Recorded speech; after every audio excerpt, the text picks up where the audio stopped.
ओम श्री गणेशाय नमः। जय श्री महाकाल। नमस्कार साथियों, आज हम लेकर आए हैं शिव महापुराण की दिव्य कथा, उस परम पवित्र स्थल की जो हिमालय की गोद में बसा है, जहां साक्षात भगवान शिव आज भी योगी रूप में विराजमान है। हम बात कर रहे हैं केदारनाथ ज्योतिर्लिंग की रहस्यमयी और चमत्कारी कथा की। इस पवित्र स्थल का उल्लेख स्वयं महर्षि वेद व्यास जी ने शिव महापुराण में किया है। आइए इस आध्यात्मिक यात्रा पर चलें। शिव महापुराण कोटि रुद्र संहिता अध्याय 8 के अनुसार महाभारत का युद्ध समाप्त हो चुका था। कुरुक्षेत्र की भूमि पर असंख्य योद्धाओं का रक्त बह चुका था। पांडव विजयी तो हुए थे, किंतु उनके अंतर्गमन में शांति नहीं थी। विशेषता धर्मराज युधिष्ठिर अपने भाइयों और गुरुजनों के वध को लेकर भीतर ही भीतर ग्लानि से पीड़ित थे। युधिष्ठिर ने महर्षियों से परामर्श लिया। उन्हें बताया गया कि केवल भगवान शिव की कृपा ही इस आत्मिक पाप का नाश कर सकती है। अतः पांडवों ने शिव की आराधना करने का निश्चय किया और वे निकल पड़े उत्तर दिशा की ओर, हिमालय की गगनचुंबी पर्वत श्रृंखलाओं में भगवान शिव की खोज में। शिव का रुष्ट हो जाना और गुप्तवास। परंतु शिव इस युद्ध और उसके संहार से अप्रसन्न थे। वे पांडवों से भेंट नहीं करना चाहते थे। अतः वे छद्म रूप में कर केदार क्षेत्र में जा छिपे। उन्होंने एक बैल नंदी का रूप लिया और जंगलों में विचरण करने लगे। पांडव भी पीछे पीछे हिमालय पर आ पहुंचे और शिव की खोज करते रहे। अंततः उन्होंने एक विचित्र बैल को देखा जो साधारण बैलों से कहीं अधिक दिव्य था। उन्हें संदेह हुआ कि यह नंदी रूप में शिव ही है। भीम ने बैल को पकड़ने की कोशिश की, लेकिन शिव ने तुरंत अद्भुत लीला रच दी। बैल भूमि में समा गया, परंतु भूमि में समाते समय बैल के पृष्ठभाग पीठ को भीम ने बलपूर्वक पकड़ लिया। यह भाग वहीं रह गया और वह स्थान आज केदारनाथ कहलाया। भगवान शिव इस अद्भुत प्रकट रूप में प्रकट हुए और पांडवों को दर्शन दिए। उन्होंने पांडवों को आशीर्वाद दिया और उनके पापों को क्षमा किया। इसी स्थल पर शिव को केदार रूप में पूजा गया। भगवान शिव के इस प्रकट रूप में पांडवों ने उनका मंदिर बनवाया और उनकी पूजा की। कालांतर में यही स्थान केदारनाथ ज्योतिर्लिंग के रूप में प्रतिष्ठित हुआ। केदार शब्द का अर्थ है क्षेत्रपाल या कर्मों के फल देने वाला। शिव यहाँ पापों के विनाशक और मोक्षदायक रूप में पूजित हैं। केदारनाथ तीर्थ भारत के 4 धामों में एक है। यहाँ की विशेषता है कि यह शिव का अचेतन रूप है, जहाँ शिव समाधिस्थ होकर संसार से विरक्त है। यहाँ हिम और योग की साक्षात उपस्थिति है। मान्यता है कि यहाँ केवल सच्चे श्रद्धा और तपस्या से शिव दर्शन देते हैं। युगों युगों से भक्त यहाँ आकर तप करते हैं और शिव कृपा प्राप्त करते हैं। शिव पुराण में वर्णित है कि केदार क्षेत्र सभी तीर्थों का मुकुट है। यह क्षेत्र स्वयं भगवान विष्णु द्वारा वंदित है। यहाँ स्थित 5 पवित्र स्थलों केदारनाथ, तुंगनाथ, रुद्रनाथ, कल्पेश्वर और मध्यमेश्वर को पंच केदार कहते हैं। यहाँ के दर्शन से भक्तों को पुत्र प्राप्ति, पापों से मुक्ति और मोक्ष की प्राप्ति होती है। ऐसी मान्यता है कि जो व्यक्ति एक बार केदारनाथ की यात्रा करता है, वह जीवन भर पवित्र हो जाता है। केदारनाथ में एक जल स्रोत है जो कभी सूखता नहीं, जबकि उसके पास स्थित अन्य स्रोत हिम से जम जाते हैं। यहाँ की शिवलिंग अनूठी है। यह पूर्ण गोल और आयताकार नहीं, बल्कि पृष्ठभाग, गर्दन और पीठ का प्रतीक है। केदारनाथ मंदिर का पुनर्निर्माण आदि गुरु शंकराचार्य जी ने 8वीं सदी में कराया था। मंदिर की दीवारें अत्यंत मोटी और मजबूत हैं, जिनमें पुरातन पत्थरों से बनी नक्काशी है। वर्ष 2013 की भयानक बाढ़ में मंदिर की मुख्य संरचना अक्षत रही, जिसे भगवान शिव की लीला ही माना जाता है। भगवान शिव को केदारनाथ में श्रद्धा, तप और भक्ति से शीघ्र प्रसन्न किया जा सकता है। यह तीर्थ आत्मा की शुद्धि, कर्मों के प्रायश्चित और परम शांति का प्रतीक है। सावन महाशिवरात्रि और श्रावण में यहाँ की यात्रा विशेष पुण्यदायी मानी जाती है।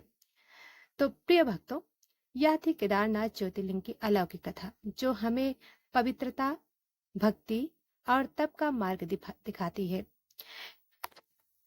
प्रिय भक्तों, अब जानते हैं भविष्य केदार प्रलय का रहस्य।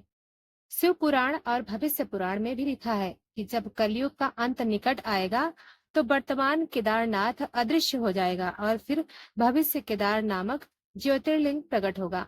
आज भी केदारनाथ के निकट एक रहस्यमय गुफा है जिसे भविष्य केदार गुफा कहते हैं। वह अगली लीला स्थली होगी। प्रिय भक्तों, केदारनाथ की पूजा विशेष रूप से वहां के दक्षिण भारतीय गुजराती विरासत से करते हैं। जल, घृत, भस्म और धूप अर्पण कर पृष्ठभाग की पूजा होती है। रात्रि में भस्म आरती होती है, जिसमें शिव की पीठ को भस्म से ढका जाता है। यात्रा का मार्ग ऋषिकेश, गुप्तकाशी, सोनप्रयाग, गौरीकुंड, केदारनाथ, 18 किमी पैदल यात्रा। प्रिय भक्तों, जो केदारनाथ की यात्रा करता है वहां एक भी दीपक जलाता है, वह सीधे कैलाश को प्राप्त होता है।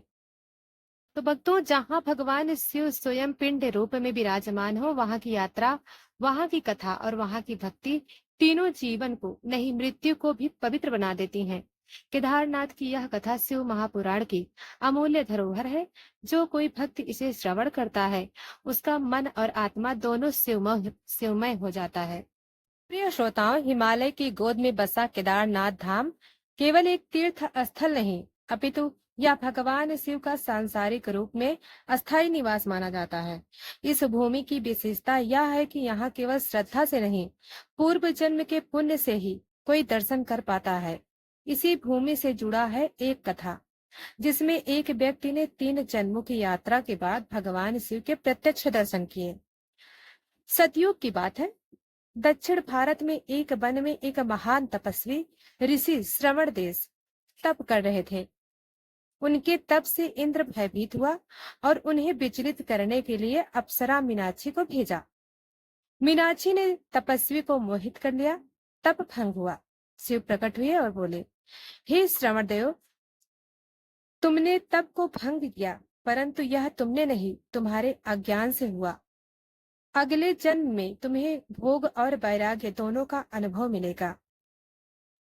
श्रवण देश ने अगले जन्म में चंद्रकेतु नामक राजा के रूप में जन्म लिया। उन्होंने जीवन में भोग विलास युक्त, युद्ध और वैभव से युक्त राज्य किया, परंतु उनके जीवन में एक मोड़ आया जब उन्होंने एक गंधर्व कन्या को पाने के लिए शिव तपस्या की।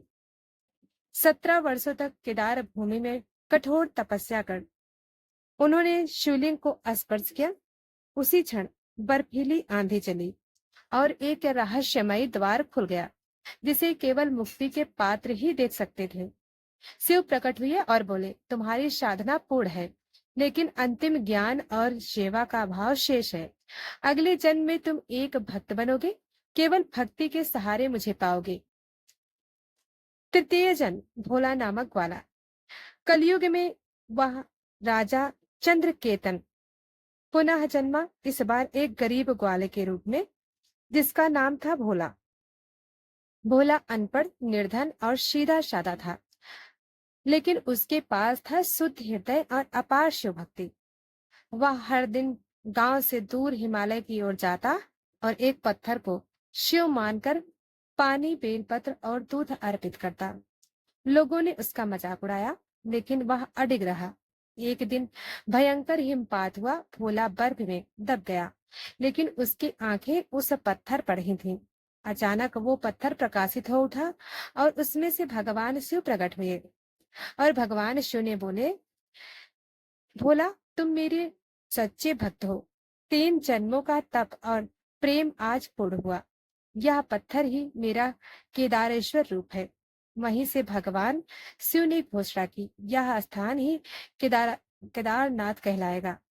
भोला को दिव्य शरीर मिला और वहीं पहला ग्वाला बना, जिसने केदार के मूल शिवलिंग पर प्रथम अभिषेक किया।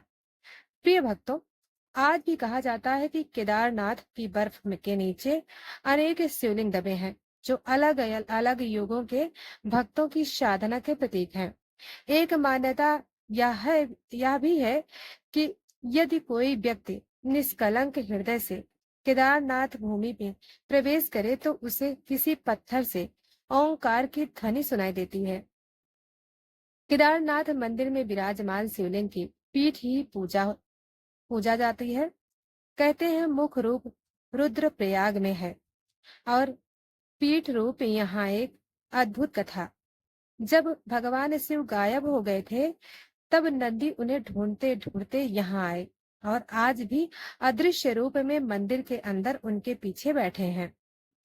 केदारनाथ की यह कथा हमें सिखाती है, शिव की प्राप्ति केवल भोग या बल से नहीं, बल्कि निष्काम भक्ति और समर्पण से होती है। प्रिय भक्तों, अगर आपको केदारनाथ ज्योतिर्लिंग की यह पौराणिक कथा पसंद आई हो, तो कृपया वीडियो को लाइक करें, चैनल को सब्सक्राइब करें और हर हर महादेव कमेंट करना ना भूलें। अगले भाग में हम बताएंगे कैलाश पर्वत के उन रहस्यों को जो अब तक अदृश्य हैं और इसके आगे की ज्योतिर्लिंग की कथा। इस तब तक के लिए हर हर महादेव।